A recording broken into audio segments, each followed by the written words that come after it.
And I will now give the floor to the President of the General Assembly, Her Excellency Annalena Baerbock, to deliver her opening remarks. Good morning, Your Excellencies, co-chairs of the SIDS Partnership Steering Committee, Ambassador des Landes and Ambassador Mohamed, Excellencies, Under-Secretary, distinguished delegates. The Antigua and Barbuda agenda for small island developing states is clear. Partnerships are critical to SIDS.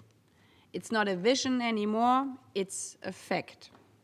For these states face pressures they cannot surmount alone, including the climate crisis, a crisis to which they contributed the least, yet for which they pay the greatest costs. You know better than me the effects of climate change every day. The recent devastating Hurricane Melissa caused again across the region in the Caribbean is another reminder of its intensifying impacts. Storms and floods have always existed, but today's conditions make them more destructive, more frequent, and harder to recover from. I will never forget when I visited Fiji last year, walking barefoot on the sand alongside an elderly grandmother near her home by the ocean. Across the beach, as waves rolled in, I saw stones which looked a bit different than other stones in the water.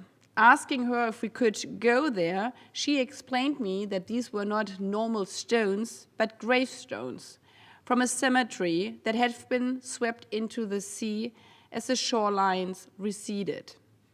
That's the daily reality, nothing abstract. To small island developing states, facing their graveyards, in some countries their schools at the ocean lines, their homes, their futures, being in danger to be swallowed by the ocean if we are not acting together on the 1.5-degree pathway. Acting together on mitigation, but also acting together through partnership. Partnerships which are well-financed, predictable, and nationally aligned.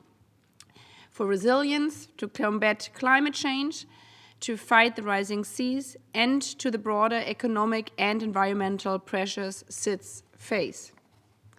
Yet limited resources, ineffective mechanism, and inadequate coordination too often prevent partnerships from taking root or lasting long enough to deliver real impact. Delivering, therefore, on the Antigua and Barbuda agenda demands that we confront these shortcomings. And the work of the steering committee has done important steps on this pathway, because it requires mobilizing the political will and financial resources necessary to build a broader and more durable network of partnerships for small island developing states. Partnerships that help shoulder burdens, that bring together civil society, youth networks, regional organizations, and governments, and that can scale solutions already demonstrating their value. Partnerships that last and that expand access to the human, financial, technical, and technological capacities essential for achieving the 2030 Agenda for Sustainable Development. Towards these ends, strengthening and adapting the SIDS partnership framework is essential. The framework was created to ensure that partnerships do more than exist on paper and are strategic, coherent, and aligned with SIDS national priorities. To ensure the framework fully complements and advances the vision of the Antigua and Barbuda agenda, it must evolve and prioritize, mapping gaps and needs systematically so partnerships respond to SIDS-driven priorities rather than external agendas. Integrating national, regional, and global efforts so the work of the UN entities, development banks, private sector partners, and regional organizations are streamlined without duplication, which is also an important input for our UNAID process, where we're trying to do the same. Building demand-driven capacities that enable SIDS to lead on digital transitions, climate resilience, blue economy development, and financial planning. Creating stronger knowledge platforms so innovations developed in SIDS, from adaptation tools to renewable energy models, circulate quickly and widely. In shaping this vision, which is by now more than a vision, I encourage member states to draw inspiration from partnerships already delivering results. Several such examples were highlighted in a recent study by the United Nations Department of Economic and Social Affairs, and we will learn from them in the afternoon. For example, in the Caribbean Climate Justice Alliance and the CITES CSO Coalition are strengthening community-level resilience through work on climate justice, sustainable tourism, and local capacity building. In the Pacific, the Framework for Resilient Development in the Pacific and the Pacific Youth Council show how coastal protection, traditional knowledge, and youth leadership can reinforce development grounded in island realities. These examples demonstrate that when partnerships reflect local context, respond to climate pressures, and evaluate community voices, they are far from more likely to endure and deliver lasting impact. Excellencies, as I said, you do not need me to explain the situation you face daily.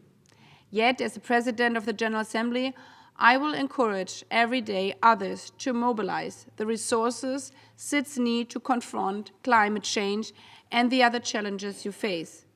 Because for you, partnerships are a lifeline.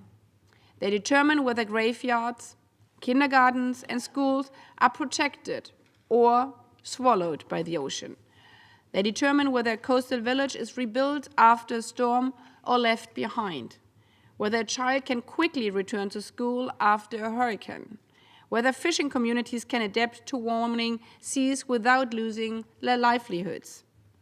The Antigua and Barbuda agenda offers a clear direction on how to advance partnerships that address CITES priorities. Let us use this dialogue as a meaningful opportunity to move this vision forward, and I thank all for your engagement, especially the co-chairs. Thank you. I thank the President of the General Assembly.